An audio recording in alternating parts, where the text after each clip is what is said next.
Hello, Cancer, Sun, Moon, Rising, and Venus signs. Kamusta kayo? Sana po'y nasa mabuti kayong kalagayan. Welcome back po sa Star Tarot. At kung bago kayo rito, welcome din po kayo. Please subscribe, like, share my videos, and leave me a comment po kung nakaresonate po kayo. Thank you. So, first card ni Cancer, we have the Knight of Pentacles. Ayan. So, si Knight of Pentacles, parang kalmado siya. You know, kalmado na tao, nag-iisip, nagpaplano, more of ano siya hindi siya yung nagmamadali, no? Hindi nagmamadaling gumawa ng mga bagay, no, na naiisip niya. Bagkus this signifies patience, no, at paghahanda, no? So maaring ganun ang ganap ng iba sa inyo sa ngayon, Cancer.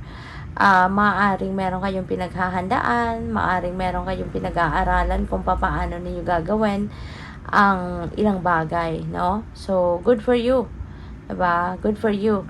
Para nga naman, diba? Mas maganda kasi kapag meron kayong mga bagay na gagawin na you are ready before you take action. Para alam mo na kung ano yung mga necessary na mga bagay-bagay na gagawin mo. Or sigurado kang hindi mo at least pagsisisihan, diba? So, that could be related to this 8 of Cups. Si 8 of Cups kasi, departure energy, meron kang iiwanan, and for sure, kapag meron kang iiwanan, meron kang pupuntahan, diba? Kapag may tinapos ka na isang bagay, meron magsisimula, or meron kang sisimulan. So, may ganong ganap na ang iba sa inyo, Cancer. So, maybe you are leaving something behind you, no, from here on. And meron tayong 3 of Swords. So, most likely, yung iiwanan mo related, diba? Dito sa, heartache energy. So, maaring, kunyari, relationship, diba?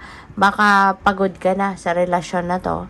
Sinaktan ka ng taong ito, no? You were hurt. Kung paano man ito nag-resonate sa inyo na hurtful situation na to, pero nakalipas na to, although this is tapos na, nakalipas na, pero parang siguro hindi pa kayo totally nakaka-move on from this situation. Maaring, diba, nagsisimula ka pa lang na kalimutan na sana, diba, mag-adjust na sana sa bagong buhay, pero maaring hindi pa talaga, no? Hindi pa to yung tamang panahon, no? Na talagang tuluyan mo ng kalimutan ang lahat. Kasi ito nga, 'di ba? Parang umiiyak ka na naman, parang sumama na naman muli ang loob mo. Maybe because baka meron kang mga nalaman na naman ng mga bagong kwento, meron ka na namang mga narinig na kung ano-anong mga intriga related doon sa kung ano nangyari sa inyo rito, no? Kaya maaari, no, na magdedesisyon ka sa ngayon na tama na to, 'di ba? Ito na naman ba? Magsisimula na naman ba, 'di ba? Imbes na nakakalimot ka na sana paunti-unti, 'di ba, na ihahanda mo na sana yung sarili mo sa pagbabago, maaaring eto nga na-remind ka na naman. Kaya po pwedeng magde-decision ka na this is enough. Alright, maaaring ito yung magiging susi para tuluyan mo ng talikuran ang sitwasyon na to. Maybe this is the turning point in your life, or as in talagang magiging buo na sa loob mo na this is it, no? Ayaw ka nang makinig sa mga impormasyon, mga detalye, mga kung ano bang mababalitaan mo, or ayaw mo na tong isipin totally. So, maaaring ito yung magpupush sa inyo na tuluyan mo ng talikuran at alisin na sa buhay mo, sa isip mo, sa damdamin mo, ang anything na connected dito sa kung ano man ang nangyari rito, no? Kung ano man kung naloko ka man dyan, kung pinagsinungalingan ka man dyan, kung naano ka man dyan, diba? So, feeling ko, ito yung sitwasyon na tuluyan mo ng tatalikuran and you're never ever going to look back, diba? Dead ma ka na dito, no? Feeling ko, definitely, deadmahin mo na yung sitwasyon na ito.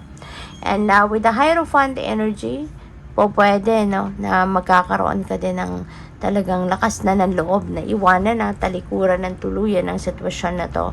At with the help of someone na katulad ni Hierophant energy na maaaring nakapagbigay sa iyo ng advice, maaaring nakapagbigay sa iyo ng malinaw na yung parang nakapag-suggest sa iyo ng malinaw, kaya kayo nagkaroon ng malinaw na direction of where you're heading now.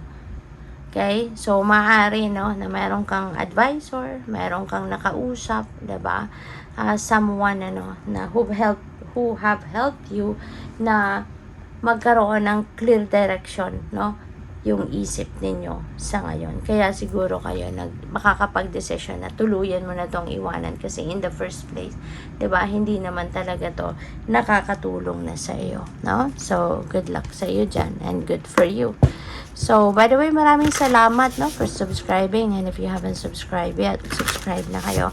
And also, maraming salamat din for not skipping the ads. Malaking bagay po yan sa akin. And also, please click the join button sa baba ng video kung gusto po ninyo na mag-join kayo sa membership. So, yung next card ninyo, playfulness. Ayan, Cancer. So, maybe kailangan mo ngayon ng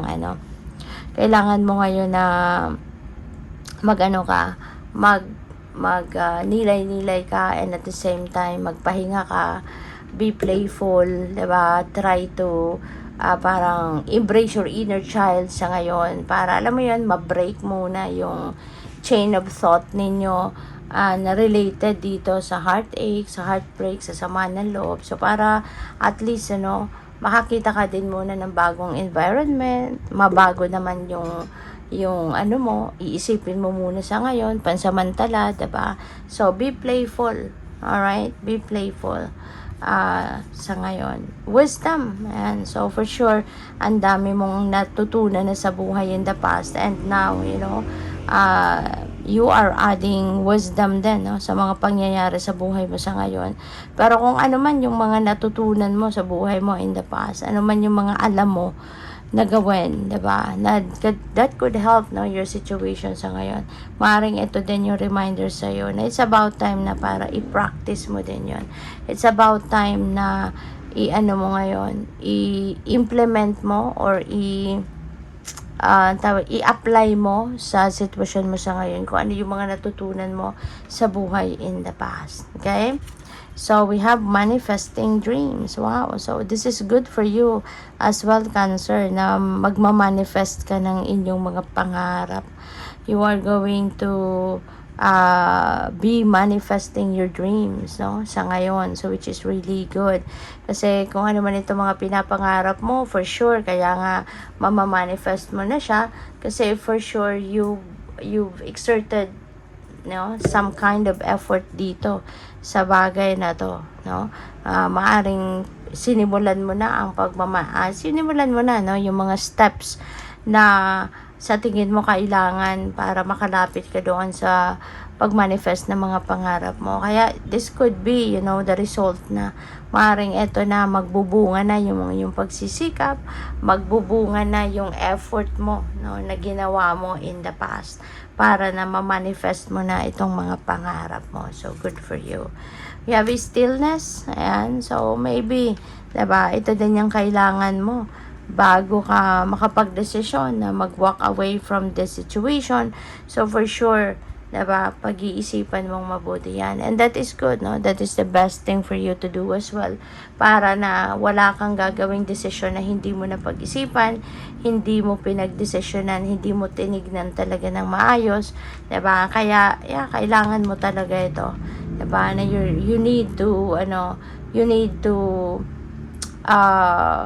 put yourself into stillness for quite some time para na at least, diba, makapagpahinga ang katawan mo at makapag-isip ka ng mabuti, yung ganon. Okay? So, good luck sa'yo. Thank you for watching. Love and light. Namaste.